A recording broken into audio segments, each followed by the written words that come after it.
Tulad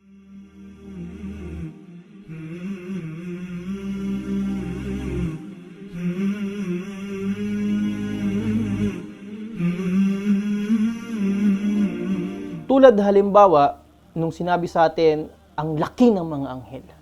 Pagka naintindihan natin, halimbawa, nabanggit sa isang hadith na ang laki ni Jibril alayhi salam, nung minsan siya ay nagpakita kay Propeta Muhammad sallallahu alaihi wasallam sa anyo mismo kung paano siya nilikha. Sinabi ng Propeta sallallahu alaihi wasallam, nung siya ay lumabas, nakita na si Jibril sa anyo na kung paano siya nilikha at tinakpan niya ang lahat ng himpapawid ng kalawakan. Ibig sabihin, lahat ng kalawakan na nakikita ng Propeta sallallahu alaihi wasallam si Jibril.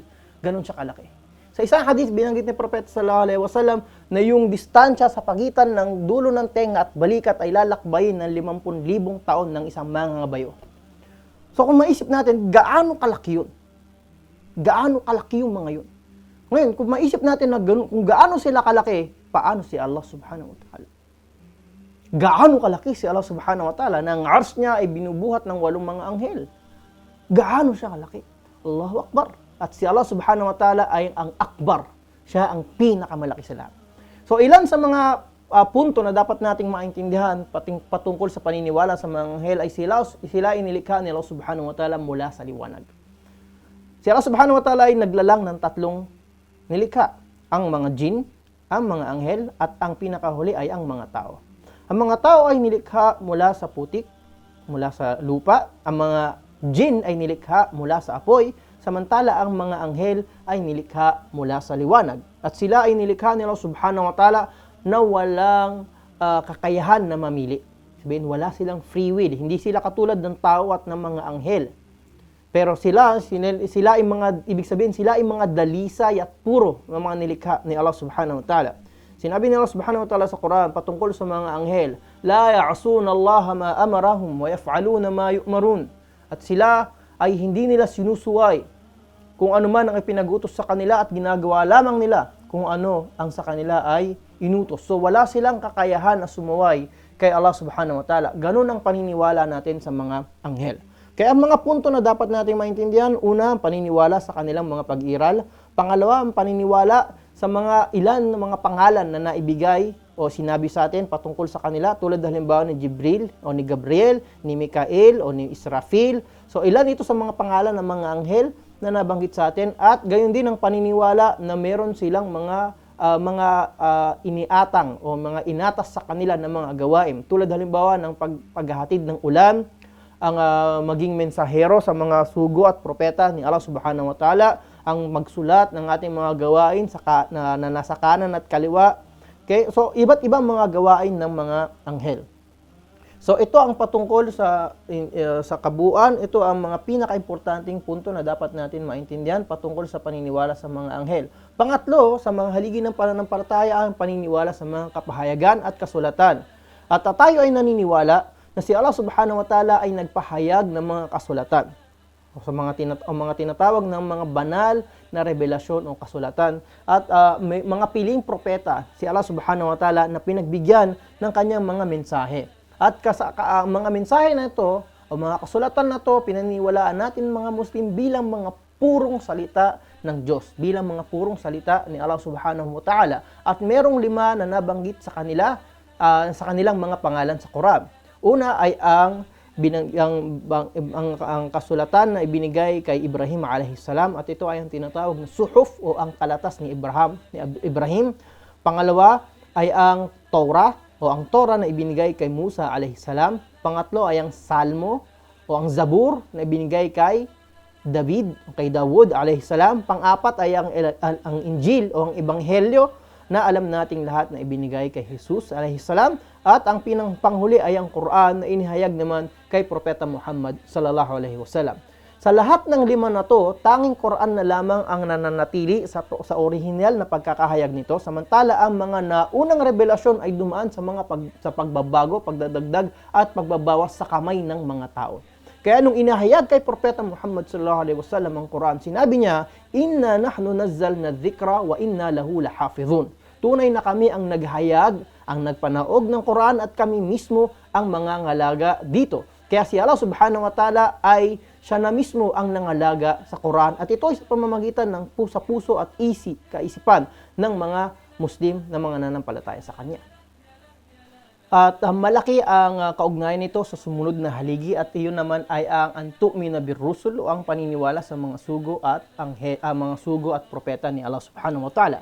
At ito ay ang paniniwala ng buo na si Allah Subhanahu wa Ta'ala ay nagsugo ng propeta at mensahero sa lahat ng nasyon. At ito ay upang balaan sila at iparating sa kanila ang mensahe at ito ay ang sambahin si Allah Subhanahu wa Ta'ala ng natatangi at iwanan at lisan ang lahat ng mga Diyos-Diyosan iba pang mga Diyos-Diyosan maliban sa Kanya. Tulad ng sinabi ni Allah Subhanahu wa Ta'ala sa Quran, وَلَقَدْ بَعَثْنَا فِي كُلِّ أُمَّةٍ رَسُولًا أَنِ اعْبُدُوا اللَّهَ وَاجْتَنِبُوا الطَّاغُوتَ. At tunay na nagpadala kami ng sugo sa lahat ng nasyon upang sambahin lamang si Allah at layuan ang mga Diyos-Diyosan. So tayo ay naniniwala at ang ilan sa mga punto na dapat nating malaman patungkol sa paniniwala sa mga propeta. Una ay ang paniniwala sa mga mensahe na binigay sa kanila na ito ay nanggaling at nagmula kay Allah Subhanahu wa Ta'ala.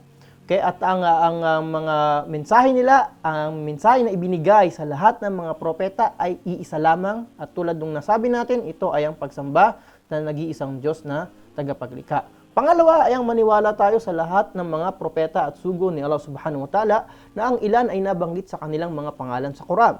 Tulad halimbawa ni Abraham, ni Noah, ni Moses, ni Jesus, o ni Muhammad at sila yung sinasabi na ulul azmi minar rusul o ang sinasabi na ang mga pangunahin o ulul azm o sila yung mga nagtaglay ng matinding azm o baga yung dahil sa bigat ng mga misyon na ibinigay sa kanila. At ang ilan pa ay nabanggit at 25 sinasabi na nabanggit sa Quran sa kanilang mga pangalan tulad halimbawa ni Aaron, ni Harun, ni David, ni Solomon at ang iba pa mga propeta ni Allah Subhanahu wa Ta'ala.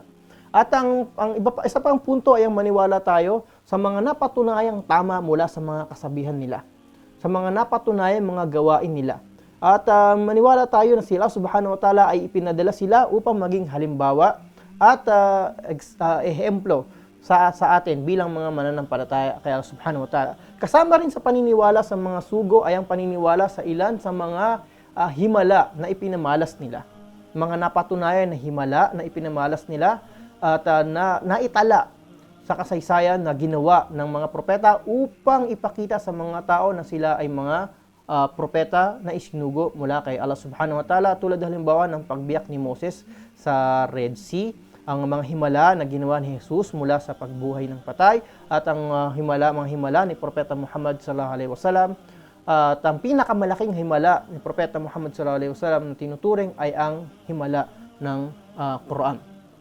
At kasama sa paniniwala ay ang paniniwala na si Propeta Muhammad sallallahu alaihi wasallam bilang huling sugo at propeta ni Allah Subhanahu wa Ta'ala. Tunay na sinabi ni Allah Subhanahu wa Ta'ala sa Quran, si Muhammad, wa ma Muhammadun aba ahadim min rijalikum walakin Rasulullah wa khatamun nabiyyin. At tunay na si Muhammad ay hindi ama ng sino man sa inyo, ngunit siya ay sugo ni Allah at ang pinakahuli sa lahat ng mga propeta. Ibig sabihin na wala nang ibang propeta pa na darating pagkatapos ng Propeta Muhammad sallallahu alaihi wasallam. Ang ikalima sa mga haligi ng pananampalataya ay ang paniniwala sa huling araw o ang paniniwala sa araw ng paghukom. At ito ay ang paniniwala na si Allah Subhanahu wa Ta'ala ay bubuhayin niya lahat ng mga tao mula sa pinakauna sa kanila hanggang sa pinakahuli sa kanila.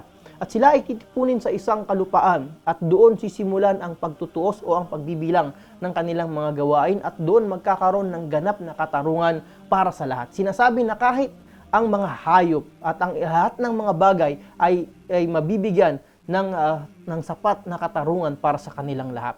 Ano ang mapapala natin sa paniniwala sa huling araw? Marami.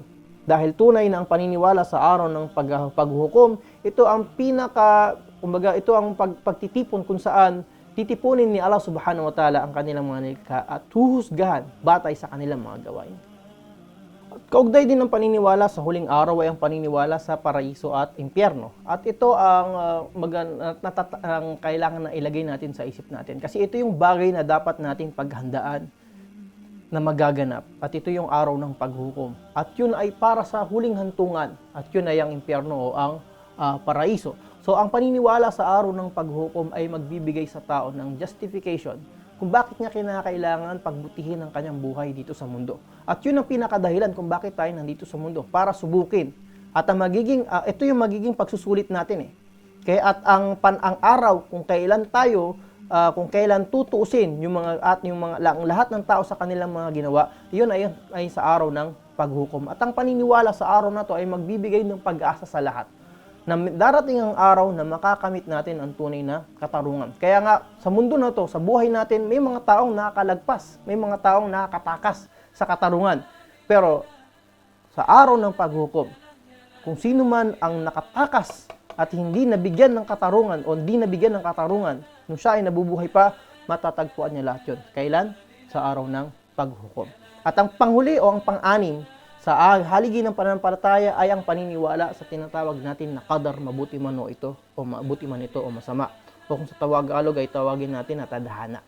Na lahat, at ito ay paniniwala na lahat ng bagay na nangyari, at ang lahat ng bagay na mangyayari pa, walang ibang nakakaalam at walang ibang nagtatakda nito kung hindi si Allah subhanahu wa ta'ala, mabuti man ito o masama.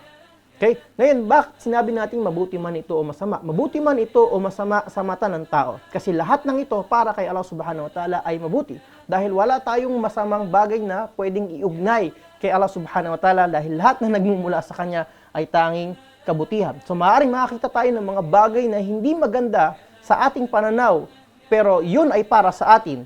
At walang mangyaring masama sa atin kung hindi ang dahilan ay dahil mismo sa mga gawa mismo ng ating kamay. Kaya nga sinabi ni Allah, وَمَا أَصَابَكُم مِّن مُّصِيبَةٍ فَبِمَا كَسَبَتْ أَيْدِيكُمْ وَيَعْفُو عَن كَثِيرٍ. At walang anuman na hindi magandang mangyayari sa inyo, ngunit dahil ito sa sarili ninyong gawa. Kaya kung tayo ay napapahamak o napupunta sa hindi magandang sitwasyon, madalas yun ay dahil sa ating mga sariling gawa. So ang paniniwala sa qadar ay kabilang sa mga haligi ng pananampalataya. Kaya nga, sa bagay na ito, mahigpit na ipinagbabawal ang paniniwala sa mga manghuhula, ang paniniwala sa mga bagay na may kinalaman sa hinaharap. Okay? Dahil ito ay natatangi lamang na kaalaman mula kay Allah subhanahu wa ta'ala. At ito ay kabilang sa mga bagay na itinago ni Allah subhanahu wa ta'ala sa atin, at yun mismo ang pagsubok na dapat natin maunawaan at maintindihan.